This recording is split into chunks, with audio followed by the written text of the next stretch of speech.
Okay so तो अभी कुछ टाइम पहले या फिर कुछ मंथ्स पहले एक मूवी रिलीज हुई थी जिसका नेम है मूनफॉल। तो मैंने इसको देखा और मुझे मूवी ठीक ही लगी, इसलिए आज मैं इस पर बात करने जा रहा हूँ। ये आती है टोटली साइंस फिक्शन जॉनरा में, मतलब मेरा फेवरेट।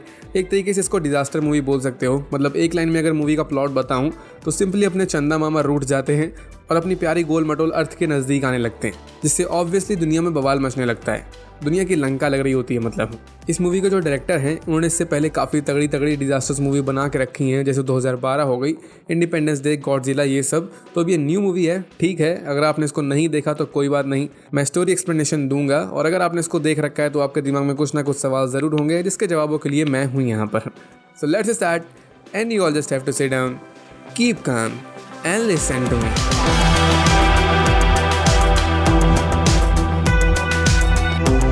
ये मूवी एक्चुअली में बाकी सभी डिजास्टर मूवी से थोड़ी डिफरेंट इसलिए है क्योंकि बाकियों में क्या होता है कि फोकस अर्थ पे और यहाँ पर रहने वाले लोगों पे होता है कि कैसे धीरे धीरे दुनिया तबाह हो रही है और उन चीज़ों का इम्पैक्ट नॉर्मल ह्यूमन बींग्स पे कैसे पड़ रहा है। एग्जाम्पल सिंपल है, 2012 मूवी सबने देखी होगी। सो इस मूवी में भी थोड़ा बहुत फोकस इन चीज़ों पे किया गया है, बट मेनली अपन को चांद के बारे में दिखाया गया है, वही अपने चंदा मामा। तो मूवी के स्टार्ट में अपने को 3 एस्ट्रोनॉट दिखाते हैं, Jocinda Fowler, Brian Harper and Rocky Marcus. ये टाइम होता है जनवरी 2011। ये तीनों स्पेस में एक सैटेलाइट रिपेयर करने के लिए गए होते हैं और तीनों बेस्ट फ्रेंड टाइप्स होते हैं। लेकिन इसी बीच में इन पे एक अजीब सी ब्लैक कलर की एंटिटी अटैक कर देती है। जोसिंडा ये तुरंत बेहोश हो जाती है इम्पैक्ट की वजह से, क्योंकि अकेली शिप के अंदर थी। बट बाकी दोनों मर्द ये दोनों स्पेस में बाहर मटक रहे थे। इस वजह से इनमें से एक बंदा वो डायरेक्ट मर जाता है, दिखाया तो नहीं गया बट वो स्पेस में गायब हो जाता है, तो मतलब समझो गया।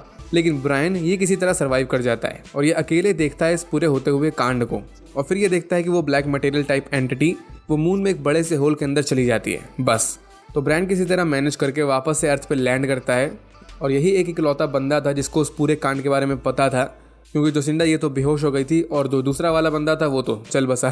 तो ब्रायन जब वापस आके नासा वालों को सब बताता है कि कोई एलियन टाइप एंटिटी थी, बिल्कुल अलग थी, उसने इन लोगों पे अटैक किया था, तो ऑब्वियसली कोई भी इस पर बिलीव नहीं करता। सबको लगता है कि ससुरा फेक रहा है और सब मान जाते हैं कि ब्रायन की ही कोई मिस्टेक थी जो ये छुपा रहा है और झूठ बोल रहा है। तो इस वजह से उसी टाइम पे ब्रायन से इसकी जॉब छीन ली जाती है और इसको नासा से भगा दिया जाता है, मतलब फायर कर दिया जाता है। और अब यहाँ से टाइम आगे जाता है, पूरे 10 साल बीत जाते हैं, मतलब 2021 आ जाता है। ब्रायन की लाइफ एज यूजुअल झंड होती है क्योंकि उसके रिस्पेक्ट और जॉब दोनों छीन ली गई थी इससे। तो ये किसी तरह बच्चों को पढ़ा के अपनी लाइफ चला रहा था। लेकिन अदर साइड में वो जोसिंडा, ब्रायन की दोस्त, ये नासा में डेप्यूटी डायरेक्टर बन गई होती है। मतलब इसका प्रमोशन हो चुका होता है और इसकी लाइफ मस्त चल रही होती है। लेकिन अब अपने को दिखाते हैं एक बंदा, केसी हाउसमैन। एक नॉर्मल बंदा ही होता है, बस स्पेस के बारे में बहुत ही ज़्यादा एक्साइटेड होता है और साथ में एक कॉन्स्पिरेसी थ्योरिस्ट होता है। लेकिन ये दुनिया से झूठ बोलता है और अपनी माँ से भी झूठ बोलता है कि ये नासा के लिए काम करता है। इसका बस ये सपना होता है कि ये कभी नासा के लिए काम करे। तो इसको अपन एक यूनिवर्सिटी में चोरी से घुसते हुए देखते हैं, जहाँ इसको बस मून का डेटा चाहिए होता है। और जब इसको वो डेटा मिलता है तब पता चलता है कि मून, जो सबको पता है कि वो एक ऑर्बिट पे चलता है और अर्थ के सराउंड में चक्कर लगाता है, मतलब स्कूल में सबने पढ़ा होगा, एक सर्कुलर पाथ होता है, उसी में मून चलता है। तो अब यहाँ पर क्या हो रहा होता है कि वो मून वो अपने पाथ को छोड़ के अर्थ की तरफ आ रहा होता है, अर्थ के पास आ रहा होता है। अब ये बहुत डेंजरस चीज़ होती है जिसकी डिस्कवरी सिर्फ केसी हाउसमैन ने करी होती है फिलहाल।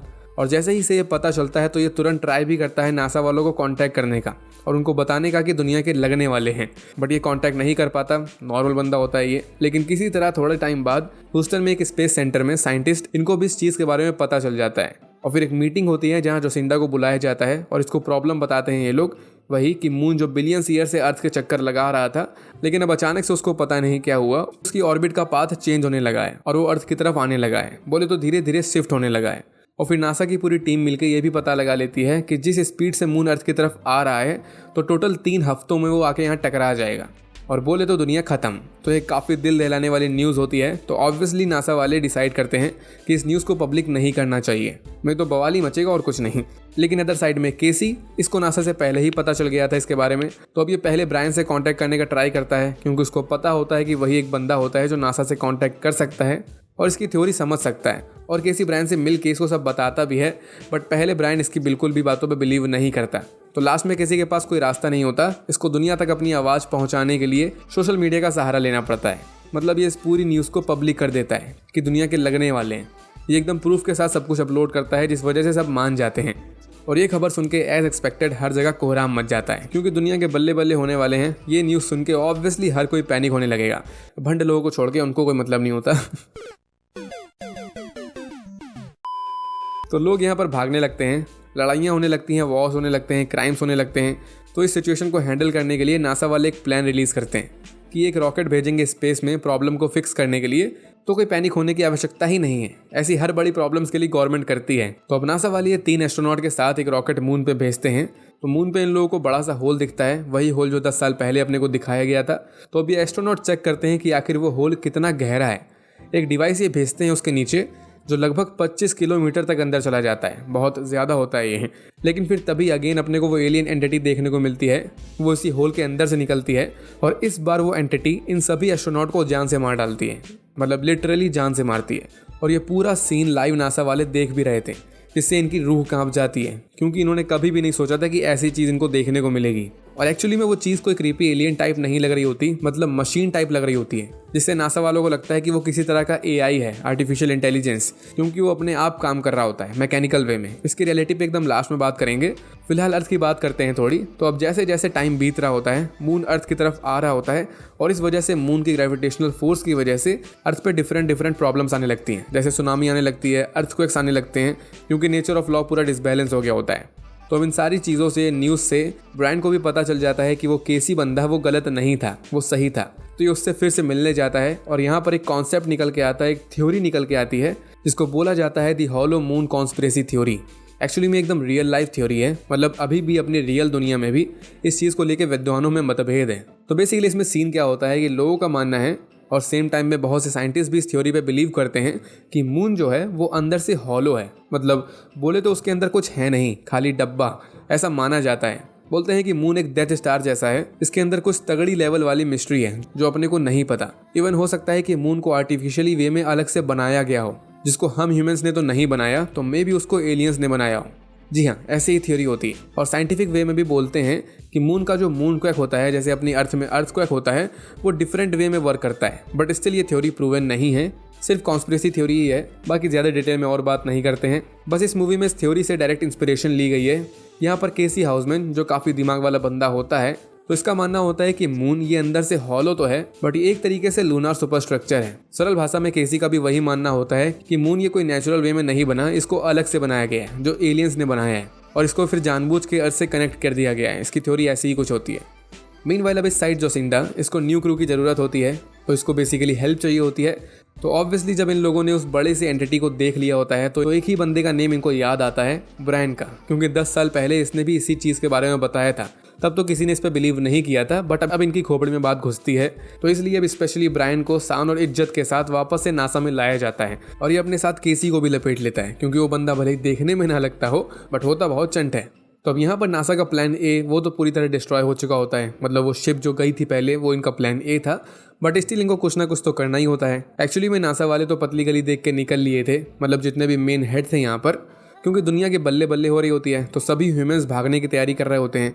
कोई बंकर्स में जा रहा होता है, कोई कहीं और जा रहा होता है, अमीर के और बड़े बड़े प्लान्स होते हैं, और गरीब बेचारे वो तो मर ही रहे होते हैं। एज यूजुअल, कोई नई बात नहीं है। तो यही सब चल रहा होता है, बट जोसिंडा ये हार नहीं मानती। इसको अपनी जॉब बहुत ज़्यादा पसंद होती है, तो ये अपनी जॉब को सीरियसली लेती है और प्लान बी बनाती है, जिसमें ये और ब्रायन और साथ में केसी, ये तीनों चांद पे जाएंगे और गायतोंडे से मिलेंगे।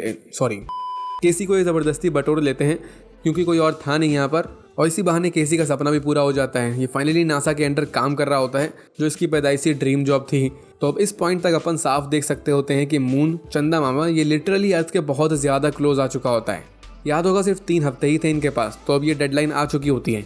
और यहाँ पर VFX CGI काफ़ी तगड़े लेवल पे यूज़ किए गए, जो आप खुद देख ही सकते हो। फील आ रहा होता है कि अपन डूबने वाले हैं। और इसी बीच में ये लोग अपना रॉकेट लॉन्च कर देते हैं और फाइनली किसी तरह बहुत सारे संकट और मेहनत के बाद ये चांद पे पहुंच जाते हैं। अब यहाँ पर इस सीन के पहले अपने को एक सीक्रेट रिवील होते हुए दिखाया गया था, जहाँ अपने को और जोसिंडा को पता चला था कि नासा को ये पूरी एंटिटी वाला सीन बहुत पहले से पता था। आर्काइव में जोसिंडा जब जाती है तो उसको वहाँ पर एक फुटेज देखने को मिलती है, जो कि 1969 की होती है, मतलब कतई बहुत पुरानी फुटेज। इस फुटेज में अपन वही सेम एंटिटी देख सकते हैं जो हमें अब दिखी है। तो इसका मतलब नासा वालों को ये चीज़ 1969 से ही पता थी। सिंपली उन लोगों ने इस सच को, इस फुटेज को दफन कर दिया था। किसी भी बंदे को अलाउ नहीं था इस फुटेज को देखना। अब मूवी में रीज़न तो बताया नहीं गया है कि आखिर नासा वालों ने ऐसा क्यों किया, चीज़ों को हाइड क्यों किया, बट यहाँ पर अपन एज्यूम कर सकते हैं कि ऐसा इसीलिए किया गया होगा ताकि पब्लिक पैनिक ना हो। और ये भी है कि नासा वालों को घंटा कोई आइडिया भी नहीं होगा कि आखिर ये चीज़ है तो है क्या, उनके पास कोई आंसर्स ही नहीं थे, तो इसी वजह से उन्होंने क्वेश्चंस को ही दफन कर दिया। बट उस टाइम इन लोगों ने एक वेपन तैयार कर ली थी, प्रोटोटाइप बना लिया था। एक तरीके से बॉम्ब था ये, जिसमें नासा वालों का प्लान था कि ये उस ब्लैक एंटिटी को जाके उड़ा देंगे। बट इस प्लान को बाद में ड्रॉप कर दिया गया था। लेकिन अब जोसिंडा और ब्रायन, इनका प्लान भी यही था कि इनको कुछ भी करके उस एंटिटी को बॉम्ब से उड़ाना है। ये पूरा प्लान भी बनाते हैं, जाल बिछाते हैं उस एंटिटी के लिए, बॉम्ब को एक जगह पर लगा देते हैं। लेकिन वो एंटिटी वो बॉम्ब की तरफ जाती ही नहीं है, बल्कि उसको छोड़ के इनकी शिप की तरफ आने लगती है और लगभग इन तीनों के शिप को कंज्यूम करने ही वाली होती है। बट इतनी देर में इनको रियलाइज़ हो जाता है कि वो एंटिटी वो एक्चुअल में एक एआई है और उसके अंदर एक ही फंक्शन है कि उसको टेक्नोलॉजी से जुड़ी हुई या फिर टेक को ही डिस्ट्रॉय करना होता है। बट एक कंडीशन होती है उसकी कि वो सिर्फ उसी टेक को डिस्ट्रॉय करता है जो किसी तरह से ऑर्गेनिक लाइफ से जुड़ी होती है। मतलब ह्यूमंस प्लस टेक्नोलॉजी, ये बॉन्ड उसको जहाँ मिलता है वो उसी चीज़ को डिस्ट्रॉय करता है। तो इस वजह से ब्रायन ये पूरी शिप को ऑफ कर देता है, अपने मोबाइल फ़ोन्स को भी ऑफ कर देता है, जिससे उस एआई को इनकी तरफ से कोई ऑनलाइन सिग्नल नहीं मिल रहा होता। तो इसलिए वो इनको छोड़ के निकल जाता है। और यही चीज़ 10 साल पहले भी हुई थी, याद होगा अगर, तो जहाँ फर्स्ट टाइम ब्रायन लोगों पे अटैक हुआ था, तो वहाँ पर भी इनकी शिप की पावर चली गई थी, जिस वजह से उस एंटिटी ने ब्रायन और जोसिंडा को जान से नहीं मारा था। सो अब जब वो एंटिटी वापस से होल में चली जाती है, तो अब एक ही रास्ता होता है इन तीनों के पास कि इनको ऑफलाइन मोड में, बोले तो मैनुअल मोड में, उस होल के अंदर जाना होगा। और ऐसा ये लोग करते भी हैं। और यहाँ से बोल सकते हो कि स्टार्ट होता है असली फन, असली साइंस फिक्शन। अंदर पूरा टोटल अलग ही माहौल होता है।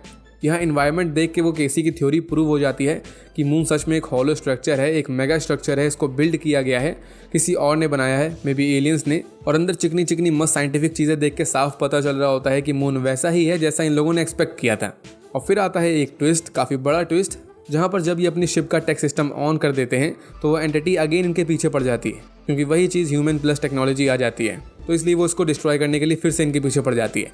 लेकिन इस जगह में उस एंटिटी के अलावा कोई और चीज़ भी थी जो इन लोगों की हेल्प करने लगती है, मतलब ब्रायन लोगों की। उसी मून के अंदर इनको एक हिडन प्लेस देखने को मिलती है, जहाँ पर जाके ये लोग क्रैश हो जाते हैं। इनकी आधी शिप डिस्ट्रॉय हो जाती है, ये तीनों बेहोश हो जाते हैं। लेकिन फिर जब ब्रायन होश में आता है तो एक रूम में होता है। पहली वियर्ड चीज़ होती है यहाँ पर कि यहाँ पर सांस ले पा रहा होता है, जो ऐसा पॉसिबल तो होना नहीं चाहिए, बट होता है यहाँ पर। और सेकंड वियर्ड चीज़ होती है कि इसके सामने इसका बेटा होता है। तो यहाँ पर सामने आता है असली सच, जो इसका बेटा बताता है, जो एक्चुअल में एक एआई होता है। तो दिमाग खोल लो अपना। तो सीन ये था कि ये मून ये सच में नेचुरली नहीं बना था, इसको बनाया गया था। लेकिन इसको एलियंस ने नहीं बनाया था, बल्कि ह्यूमंस ने ही बनाया था, वो भी बहुत टाइम पहले, बिलियंस ऑफ ईयर्स पहले। अपने एंशिएंट से भी एंशिएंट ह्यूमंस ने बनाया था इसको। हुआ ये था कि एक अलग गैलेक्सी थी पूरी, जहाँ अपने ह्यूमन एंसेस्टर्स थे जिनकी टेक्नोलॉजी बहुत ज़्यादा वाली एडवांस थी। इन्होंने अपनी पूरी सिविलाइजेशन बना के रखी थी, वो भी बहुत बड़ी। लेकिन ये लोग मोस्टली डिपेंड थे एआई में, लगभग इनका सारा काम एआई पे ही होता था। बट फिर एक दिन इनका एआई, उसके अंदर ऐसे फीचर्स आ गए जिससे वो सेल्फ अवेयर हो गया, बोले तो वो अपने आप को फील करने लगा। और फिर उस एआई ने डिसाइड कर लिया कि वो पूरे ह्यूमंस को ख़त्म कर देगा। वो जो ब्लैक एंटिटी पहले अपने को दिखाई गई थी, वही मेन एआई होती है। इसको नैनोटेक भी बोला जाता है यहाँ पर। तो उस एआई का मोटो बन गया था कि जितने भी ह्यूमंस टेक्नोलॉजी से जुड़े हुए हैं उन सबको ख़त्म करना है। और उस टाइम पे तो सभी ह्यूमंस एआई पे डिपेंडेंट थे, तो इस वजह से वो एआई सबको मारने लगते हैं। एक तरीके से पूरा वॉर स्टार्ट हो जाता है ह्यूमंस और एआई के बीच में। लेकिन फिर कुछ ह्यूमंस उस वॉर के बीच से पतली गली देख के निकल गए थे और फिर उन्होंने आर्टिफिशियल मून्स को बनाया था, डिज़ाइन किया था। इसके बीच में एक स्टार होता है जो उसको पावर देता है और इसके सराउंडिंग में एक पूरा मैकेनिकल एरिया होता है, प्रोटेक्शन के लिए होता है, स्पेसिफिकली उस एआई से प्रोटेक्शन के लिए। और यही वजह थी कि इतना टाइम लग गया था उस नैनोटेक एआई को गड्ढा करने में। याद होगा 1969 में पहली दफ़ा वो दिखा था और अब जाके फाइनली वो मून के अंदर के कोर तक पहुंच पाया। और जब इसने मून के अंदर के स्टार को कैप्चर कर लिया, इसी वजह से मून अपनी ऑर्बिट चेंज करने लगा। मतलब उस मून का जो मेन फंक्शन था वो उस एंटिटी की वजह से उसने सही तरह से काम करना बंद कर दिया था। और ह्यूमन एंसेस्टर्स ने मून को इसलिए बनाया था ताकि वो अदर गैलेक्सीज में जाके फिर और ह्यूमन लाइफ्स को क्रिएट कर सकेंगे। ह्यूमन एंसेस्टर्स जानते थे कि इनकी खुद के गैलेक्सी के तो लग चुके हैं अच्छे वाले, तो ये ह्यूमंस का इवोल्यूशन ना रुके, इसलिए उन लोगों ने ढेर सारे मून को डिज़ाइन किया था। लेकिन उनमें से सिर्फ एक ही मून सर्वाइव कर पाया था, बाकी सबको डिस्ट्रॉय कर दिया था उस नैनोटेक एआई ने। और इस सिंगल मून से अपनी पूरी अर्थ बनी थी और फिर अर्थ पे जाके लाइफ क्रिएट हुई थी, मतलब डीएनए बना था। तो ये था पूरा सच इस मून के बारे में और अपनी अर्थ के बारे में। और ये चीज़ जान के ब्रायन का दिमाग ख़राब हो जाता है। लेकिन इसके बाद यहाँ का सिस्टम इसका दिमाग और ख़राब करता है। ये सिस्टम यहाँ पर आए हुए लोगों के ब्रेन को एनालाइज करता है, उनकी मेमोरीज तक देख सकता है। इसी वजह से ब्रायन के सामने वो एआई इसका बेटा बन के आया था। तो अब यहाँ का जो हिडन प्लेस वाला एआई है वो डायरेक्ट ह्यूमन एंसेस्टर्स के हिसाब से ही बना होगा। इसको अच्छा एआई बोल सकते हो, गुड एआई। इन तीनों की हेल्प करता है इस बुरे एआई को हराने के लिए, ताकि वो अपने मून को बचा सके। इनकी टेक्नोलॉजी इतनी ज़्यादा एडवांस होती है कि इनकी पूरी शिप जो डिस्ट्रॉय हो गई थी फर्स्ट प्लेस पे, वो पूरी तरह रिपेयर हो जाती है with extra features and weapons. आय हाय।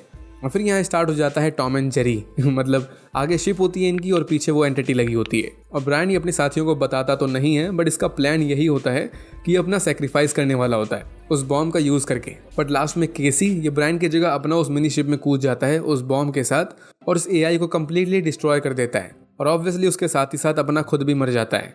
और जैसे ये AI डिस्ट्रॉय होता है, मून वापस से अपने ओरिजिनल ऑर्बिट में आने लगता है। सिंपल वे में इसको पुट करें तो मून के अंदर एक वायरस आ गया था जिस वजह से वो मेल फंक्शन करने लगा था, बट अब वायरस जा चुका है तो मून वापस से सही होने लगता है। यहाँ क्वेश्चन तो आता है कि आखिर ब्रायन की जगह केसी ने अपना सेक्रीफाइस क्यों किया, तो इसका आंसर बेसिकली एकदम सिंपल है, इट्स हिज चॉइस।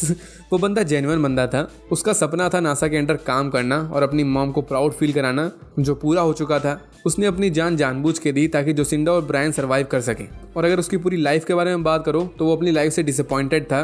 वो जैसा करना चाहता था वो कभी वैसा कर नहीं पाता था और इसी वजह से वो अपनी माँ से झूठ बोलता था कि वो नासा के लिए काम करता है, वो एक डॉक्टर है। बट एक्चुअली में दुनिया की नज़रों में वो कुछ भी नहीं था, सिर्फ एक कॉन्स्पिरेसी थ्योरीज था। तो इस वजह से अब यहाँ पर मौका मिलता है केसी को अपनी इमेज अच्छी करने का। तो अब जब इसने अपना सेक्रीफाइस कर दिया तो अब समझ जाओ कि इसकी हिस्ट्री तो बन गई, वो भी अच्छी वाली ही। इसकी पूरी लेगेसी बन गई, हॉल ऑफ फेम में नाम आएगा बंदे का। एनीवे, तो इतना सब जो हम सबको मून के बारे में दिखाया गया, तो सेम टाइम में अर्थ का भी कुछ सिनेरियो दिखाया गया था अपने को। बट वो सब देखने में तो मज़ा आती है। और जैसा मैंने स्टार्ट में ही बोला था कि ये मूवी सिर्फ इसी जगह पे मात खाती है कि इसने अर्थ पे ज़्यादा फोकस नहीं किया। जितना भी किया वो मेरे को अननेसेसरी लगा। हाँ माना सीन्स तो अच्छे थे बट ज़्यादा स्टोरी पे फिट नहीं बैठ रहे थे। यहाँ पर ये लोग सिर्फ चांद के पीछे ही लगे रहे, लेकिन ये चीज़ भी है कि वही मेन मिस्ट्री होती है तो चलता है यहाँ पर। खैर, यहाँ आती है मूवी की एंडिंग, जहाँ अर्थ में सब कुछ सही होने लगता है धीरे धीरे। बट फिर दिखाते हैं अपने को मून को और उसी प्लेस को जहाँ पर पहले ब्रायन था और उसके सामने उसका बेटा था एज एन AI। तो अब यहाँ पर केसी होता है, बट अपन सबको तो पता है कि ये तो मर चुका होता है। तो हमें पहले पता चला था कि यहाँ की टेक्नोलॉजी ये ह्यूमन कॉन्शियसनेस एंड मेमोरी पे कंट्रोल कर सकती है। तो केसी के मरने से जस्ट सेकंड पहले ही उसके पूरे ब्रेन की कॉपी कर ली गई थी और उसको कॉपी पेस्ट करके एक प्रॉपर AI बना दिया गया था। बोल सकते हो कि अपना केसी यहाँ जिंदा तो होता है बट सेम टाइम पे ये मर चुका होता है। इसके पास कोई ह्यूमन बॉडी नहीं होती, बस इसकी कॉन्शियसनेस अलाइव होती है। और इसके सामने इसकी मॉम आती हैं। अगेन इसकी मेमोरीज से ऐसा पॉसिबल होता है, लिटरली में इसकी मॉम नहीं आती। लेकिन फिर आता है सबसे वियर्ड पार्ट, जहाँ इसकी मॉम बोले तो ये मून मेगा स्ट्रक्चर ये केसी से बोलता है हमें शुरू करना चाहिए। तो केसी का बोलना होता है कि क्या शुरू करना चाहिए चिचा, और बूम बाबा बूम, यहाँ से मूवी एंड हो जाती है। तो अब एंड से एक ही चीज़ समझ में आ रही होती है कि पिक्चर अभी बाकी है मेरे दोस्त। उस लास्ट वाले क्रीपी डायलॉग से शायद हो सकता है कि वो अपने एंसेस्टर्स ह्यूमंस बहुत ज़्यादा काइंड या सुशील नहीं होंगे, मे बी वो ईविल टाइप होंगे, या फिर उन्होंने जिस तरह का AI बनाया था और मून पे छोड़ दिया था वो थोड़ा ईविल होगा। ऐसा भी हो सकता है जैसा केसी के साथ हुआ, उन्होंने अपनी कॉन्शियसनेस को भी सेव करके रखा हो, जैसे यहाँ पर केसी के साथ हुआ। ये मर तो चुका है बट स्टिल अलाइव है। और थ्योरीज के हिसाब से ये चीज़ भी है कि शायद अपने एंसेस्टर्स के अपनी अर्थ को लेके कुछ बड़े बुरे प्लान्स हो सकते हैं। पर अब जो भी होगा वो फ्यूचर में ही पता चलेगा। मूवी तो यहाँ पर पूरी तरह एंड हो जाती है। सेकंड पार्ट फिलहाल तो कंफर्म नहीं है, बट अगर फ्यूचर में कभी भी मूवी आई और मैं जिंदा रहा तो वीडियो भी आ जाएगी। तो इस वीडियो के लिए इतना ही। अपने थॉट्स, अपना ज्ञान कमेंट बॉक्स में जरूर डाल देना। वीडियोस पसंद आई हो तो लाइक एंड शेयर जरूर कर देना। तो मिलते हैं नेक्स्ट वीडियो में, तब तक के लिए stay tuned and bye bye.